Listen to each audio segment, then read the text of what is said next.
cintanya.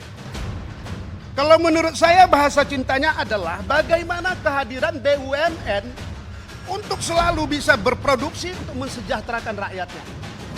Yang pertama Garuda itu memang Soekarno datang ke sana Pak.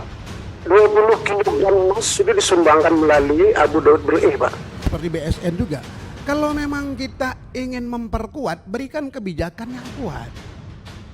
Ini seluruh SDM, bagaimana anak-anak kita, anak-anak muda kita ini benar-benar dididik tentang itu.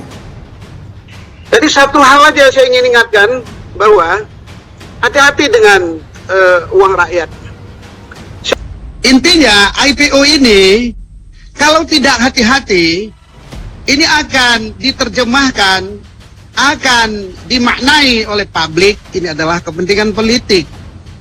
Jadi sekali lagi ingin saya sampaikan bahwa wabil khusus kepada Damrik, konsen pada satu segmen saja.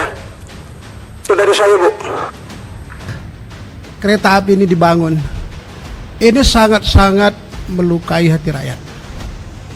Masyarakat-masyarakat di pedesaan, mereka masih butuh jembatan-jembatan.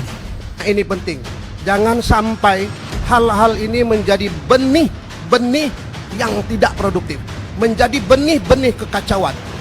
Cukup sudah gejolak-gejolak, cukup sudah perang antara Aceh dengan pemerintah Indonesia. Itu penegasan saya.